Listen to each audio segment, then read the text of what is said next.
Here are the most evil human experiments in Warhammer 40k. Number 6. Servitorization. Servitors are the Imperium's robot loophole, a living human converted into a mind-wiped cyborg drone.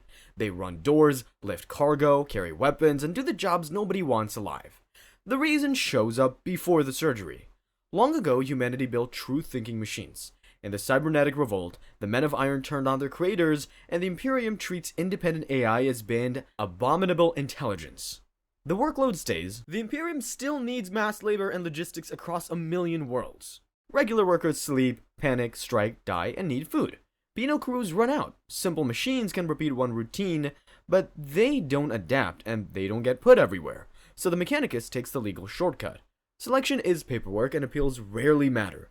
It can be a criminal sentence, a debt, a quota failure, or a minor offense against the wrong tech priest. Other victims are grown as blank bodies and treated as spare stock from birth. The victim gets wheeled into a bright room with a steel table and restraints across the chest, wrists, and ankles. A head clamp locks the skull in place. The first job is removing the person. The skull gets opened, brain tissue tied to a higher thought gets cut, burned, or chemically destroyed. Memory gets scrubbed with drugs until language and identity stop connecting. What makes it worse is that the parts to reduce suffering exist, and the process still gets treated as industrial work. Some accounts even point out that Mechanicus doesn't bother with anesthetic for conversion. After that comes the wiring. Data jacks get bolted into bone. A control unit gets run into motor nerves, so commands go straight to movement. Then they rebuild the body for its task. Tech priests swap out the eyes for camera optics, replace the hands with clamps, welders, loaders, or weapon mounts. A Vox grill replaces the mouth so the unit can only output preset phrases. Day to day, a servitor is treated as equipment. It gets stored, charged, repaired, and reassigned. Feeding is a drip line or a paste tube. Sometimes the wipe fails. A servitor pauses, looks directly at someone, and whispers a real sentence. The overseer records it as malfunction and sends the unit back for correction. By M41, billions of servitors exist across every factory, ship, and forge world. The Mechanicus has been making them for 10,000 years because lobotomized cyborg slaves are the only legal robots the Imperium allows. Number 5. The Butcher's Nails. The Butcher's Nails punish, calm, and reward rage until violence feels like the only relief. The nails are brain implants, first used on Nuceria to turn gladiators into controllable violence. Arena owners want fighters who never hesitate, never surrender, and never think long enough to plan an escape. The usual fixes fail because fear still works and pain still makes people stop. Chains and drugs only hold a person until they find a crack, so Nuceria rewires the reward system itself.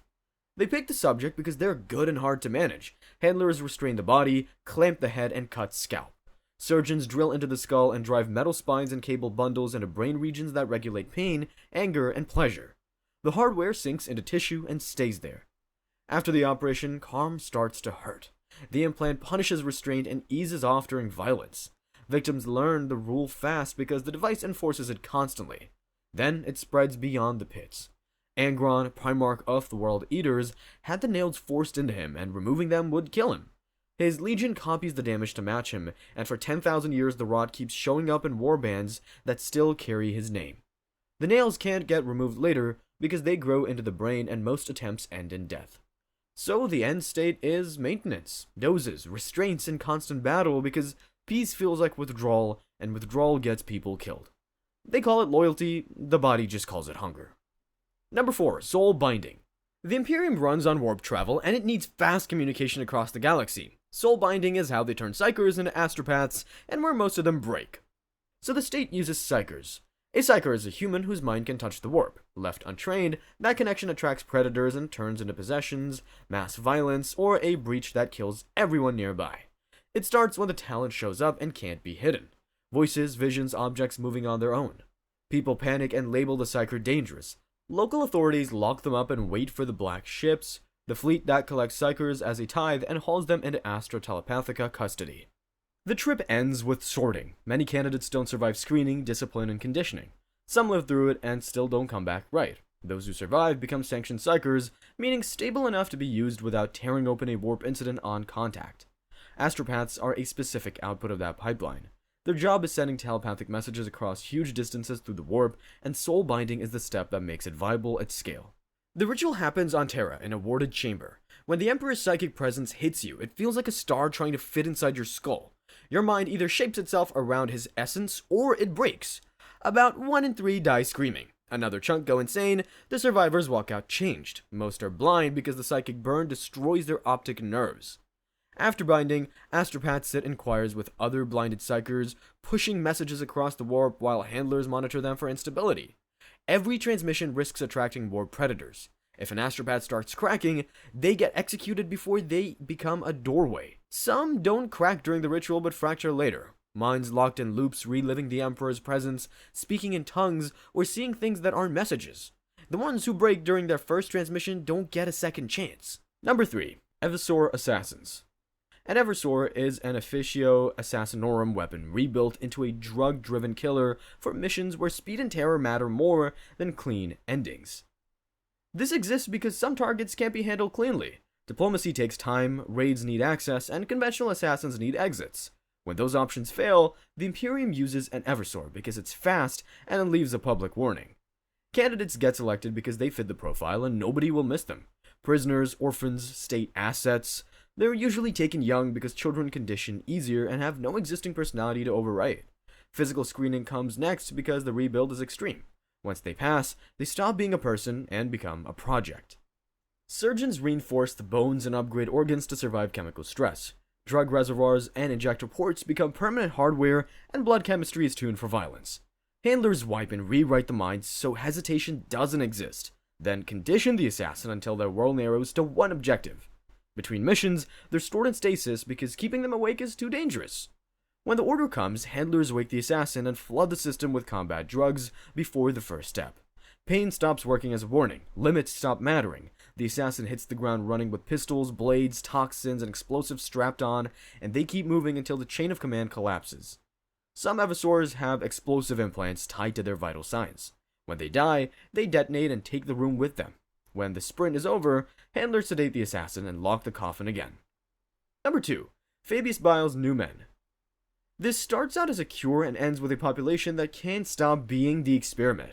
Fabius Bile is a renegade space marine apothecary who uses gene work on real populations to build human strains that spread on their own. A space marine is a human rebuilt through implanted organs and gene-crafted changes. An apothecary is a specialist who maintains the biology and harvests gene seed from it. Bile takes that expertise and applies it to civilians because his constraint is scale. One patient doesn't prove a design holds. He needs generations. He's had thousands of years to iterate, and he uses whole populations as test batches. Standard medical trials fail because they need time, secrecy, and stable subjects. Bile wants the opposite. He wants results that keep going after he leaves, so he targets desperate worlds, plague outbreaks, starving colonies, and systems begging for a cure. He arrives with medicine and leverage, and local rulers pay with prisoners or volunteers because bodies are cheaper than conquest and easier than admitting they've lost control. Selection looks bureaucratic, names, stamps, a shuttle ride that can't be refused. Then the procedure starts with viral vectors and chemical injections that rewrite cells from the inside. Fever hits, joints ache, skin splits and heals wrong. Hormone regulators shift appetite, fear, and attachment to make subjects easier to steer. Next come the grafts. Organs are removed and replaced. Secondary systems are installed. Some bodies stabilize stronger, others crash when the metabolism can't handle the load. Failures get stripped for tissue and notes, then written off. If subjects survive, they get reopened, adjusted, and pushed through follow-ups because every final version is still a draft. Then the real horror shows up. The changes are designed to breed true. Children inherit the experiment, and settlements become self-running trials that keep producing results without Bile in the room, even after the ship leaves orbit. He doesn't stop at one generation. He seeds populations on worlds and watches them across decades, sometimes returning to refine the grandchildren. He's been doing versions of this for 10,000 years, and even when he claims he's cutting belief out of the design, some of his creations still end up worshipping him. Number 1. The Daemonculaba. Mass production looks different when the parts are living people. The Daemonculaba is an Iron Warrior system built under Warsmith Hansu that uses stolen gene seed and forced biofabrication to create Chaos Space Marines at speed. The problem is replacement. Making an Astartes is slow and complex. It normally takes years of implantation, training, and support. Gene seed is scarce and casualties keep coming. In the Eye of Terror, recruitment is unstable and they can't rely on willing candidates.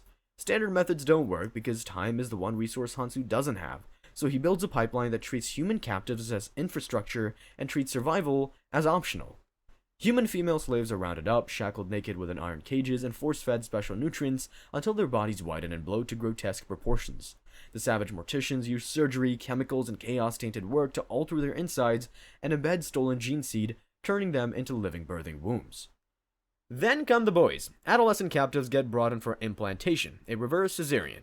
First, chaos apothecaries flay them alive, peeling skin off in the whole sheets while keeping them conscious through drugs and sorcery. It's not necessary for the process, just faster. The Iron Warriors don't waste time on mercy. The belly gets cut open, held apart with clamps, and the skin boy gets sealed inside. They stitch it shut and wait. Days or weeks later, they drag the candidate back out without skin. If the body's viable, it passes inspection. If it isn't, the reject gets flushed through the fortress sewer system. Some rejects survive long enough to become the unfleshed, the skinless failures of the process. The scale is the point. Multiple chambers, rows of cages, and a production line that cycles until the women die, and then they get replaced. In some tellings, only about 1 of 10 candidates comes out as something Hansu can actually armor and send to war. The rest become mutations, corpses, and unfleshed failures. That's the list. Which one do you think you'd survive with your mind still working? Even a little. Drop the one you fear the most in the comments. Subscribe for more Warhammer horror, and thanks for watching.